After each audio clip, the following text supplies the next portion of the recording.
Subscribers yang berbahagia, saya sering bicara ini di mana-mana. Di dalam penegakan hukum itu kita butuh yang disebut dengan legal culture. Jadi artinya itu ada kultur hukum yang kita bangun ini harus betul-betul dipahami oleh penegak hukum. Nah, instansi penegak hukum kita ini yang terlihat sekarang ini memang sudah ke arah perubahan ya.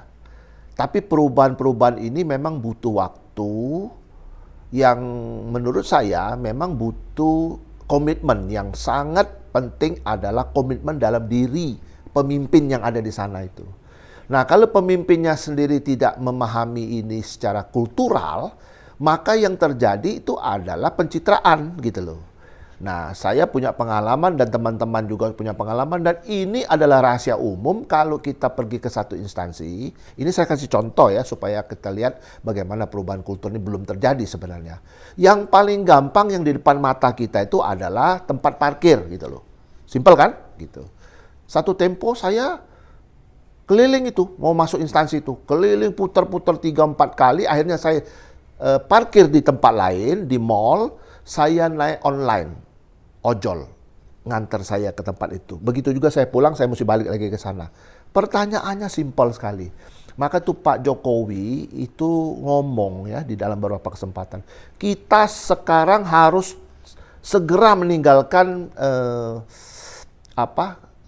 kultur feodal ini gitu loh. Apa kultur feodal ini sih? Kultur yang minta dilayani. Nah, ini namanya kultur feodal. Contohnya ya seperti ini tadi. Itu semua space parkir yang ada di instansi itu semua diokupasi full oleh pejabat-pejabat dari tingkat yang paling tinggi sampai subdirektorat, subdirektorat, dan semua full dipakai oleh pejabat ataupun amtenar. Jadi kalau yang kita ngomong apakah kultur itu sudah berubah apa enggak, ya lihat dari situ dulu. Itu yang paling gampang gitu loh. Hal yang paling mudah untuk dirubah sebenarnya. Ini juga belum bisa berubah. Jadi kalau Bapak Ibu apabila masih menemukan instansi yang kita sulit untuk masuk untuk parkir, itu kultur belum berubah. Itu penting yang perlu kita ketahui. Nah, saya kembali ke hukumnya kan. Apa yang dimaksud dengan kultur hukum itu tadi? Kultur hukum itu adalah ketika penegakan hukum itu dilakukan oleh penegak hukum itu harus memahami 4 poin yang paling penting. Yang pertama, dia harus memahami apa yang disebut dengan fisiologi hukum itu sendiri. Jadi apa yang dia mau adili, apa yang dia mau urus, apa dia mau tegakkan hukum itu, dia harus memahami fisiologi. Fisiologi itu kalau dalam saya mengambil meminjam istilah kedokteran itu adalah ilmu kefaalan. Jadi kalau kita mau tahu jantung, kita mesti tahu dulu jantung itu terdiri dari apa saja.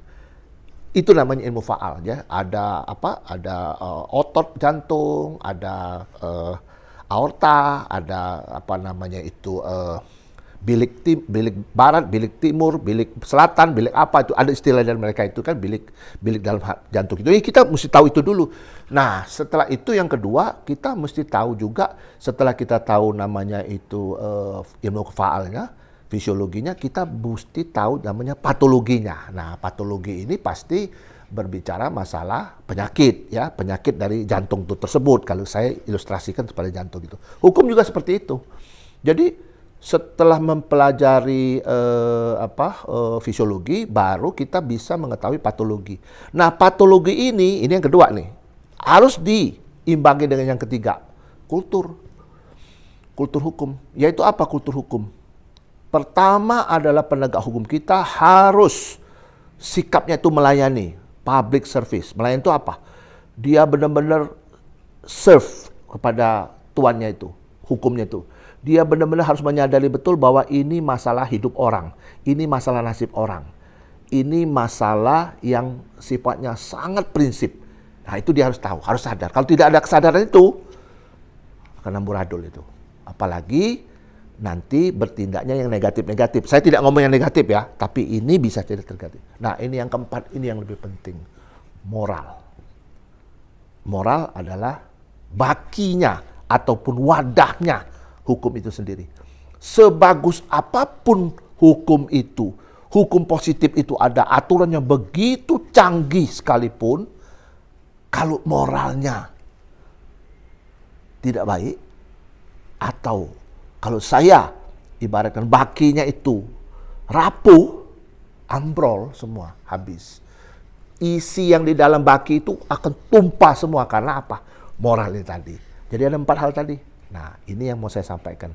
Ya, jadi Pak Presiden kita ngomong revolusi mental, ya, meninggalkan feodal, ya, cara berpikir feodal. Ya ini contohnya itu. Jadi Bapak Ibu, saudara-saudaraku, kalau kita masih menemukan yang paling gampang itu adalah masuk ke instansi itu, mesti muter-muter dan akhirnya tidak dapat parkir, itu instansi belum berubah. Demikian, mudah-mudahan yang mau saya sampaikan ini